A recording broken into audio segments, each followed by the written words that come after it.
आप क्या कहते हैं ये इसी विषय पे आपके क्या विचार हैं कि साहब ये मुल्ला मुनीर जो है वो अब फिर से कुछ बोल रहा है, तो बेसिकली पाकिस्तान तो बना ही मजहब के बिना पर है, तो मजहबी बातें तो वहाँ होती हैं, लेकिन जब आप इनसे बातें कीजिए तो ये मानने को तैयार नहीं होते, कहते हैं कि नहीं नहीं नहीं नहीं नहीं नहीं, ये सारा जो है गड़बड़ भारत में हो रहा है, वहाँ हिंदुत्व बहुत ज्यादा हो गया है।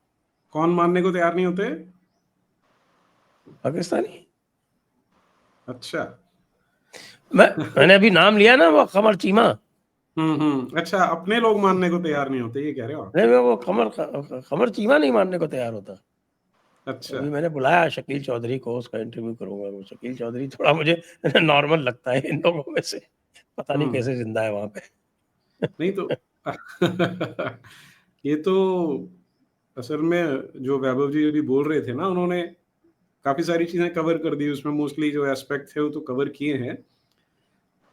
इसमें जो आपका बेसिक क्वेश्चन है कि पिछली बार जब उसने ऐसी बकवास की थी तो उसके बाद पहलगाम हुआ था, तो अभी भी कोई बड़ी बात नहीं है कि ये जो कर रहा है। और अभी जिस तरह से, और जो आपने पॉइंट आउट किया था कि क्योंकि ट्रंप थपकी दे रहा है तो भुदक रहा है, और दोबारा से क्या ऐसी कोई वो जिसे मिस एडवेंचर बोलते हैं वो करेंगे या नहीं करेंगे, तो उसकी मुझे तो काफी हाई प्रोबेबिलिटी लगती है जिस तरह की बातें वो बोल रहा है।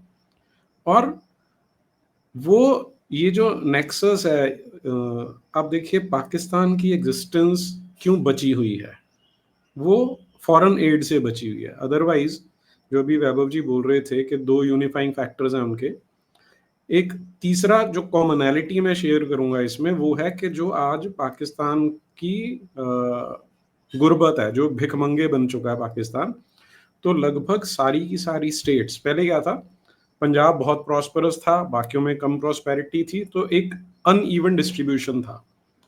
अभी सारे पंजाब का गरीबी का लेवल लगभग एक जैसा हो चुका है, तो सारे भूखे नंगे हैं। और ये पहली बार नहीं हो रहा, पहले भी होता था। अब उन्हें फॉरेन से फंडिंग, क्योंकि आर्मी को आदत पड़ चुकी है, वहां का जो एलीट क्लास है उन्हें आदत पड़ गई है कि करप्शन कर लो, और अगर कोई प्रॉब्लम होगी तो एंटी इंडिया रेटोरिक खड़ा कर दो, और विदेशों से फंडिंग तुरंत आनी शुरू हो जाएगी।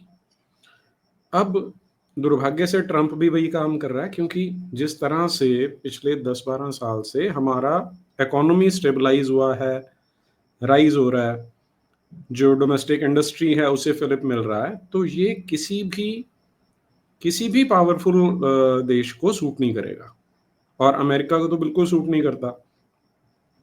तो पाकिस्तान को America as a tool use कर रहा है, तो ट्रंप उसे चाबी भर रहा है, वो उछल रहा है, तो इसकी प्रोबेबिलिटी मुझे तो लगती है कि दोबारा से ऐसी कोई मिस एडवेंचर वो कर सकते हैं।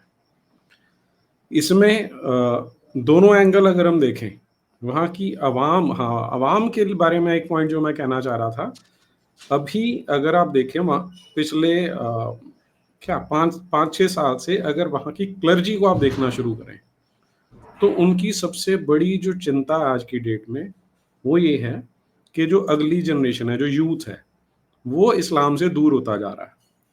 तो जिस फैक्टर को लेके पाकिस्तान बनाया गया था वो धीरे धीरे अपनी शीन खो रहा है, और जो अगली पीढ़ी है वो इस्लाम से दूर जाने की ट्राई कर रही है। लेकिन जब ऐसा रिटॉरिक चलता है भारत के अगेंस्ट, जो अभी वैभव जी बड़े अच्छे से बता ही रहे थे, कि वो फिर उसे हिंदू मुस्लिम बना के प्रेजेंट किया जाता है, और वो है भी। उसमें तो जो आपने कहा कि लोग डिनाइल में रहते हैं, तो उन्हें तो सीधा सीधा पाकिस्तान की सेना का जो मोटो है वो दिखा देना चाहिए, ईमान, तकवा और जिहाद फी सबिलिल्लाह। तो जो सर्वाइव भी उस पर करते हैं, वो डिनाइल मोड में कैसे जा सकते हैं? ये तो हमारी हमारी बेवकूफ़ी है कि हमारे यहाँ पर जो ब्यूरोक्रेसी है, और अनफॉर्चुनेटली जो आर्मी का टॉप ब्रास है, वो भी इस बात को एक्सेप्ट करने से कतराता है कि ये एक आइडियोलॉजिकल बैटल है। जो हमारे लड़के जम्मू कश्मीर में हर रोज एक दो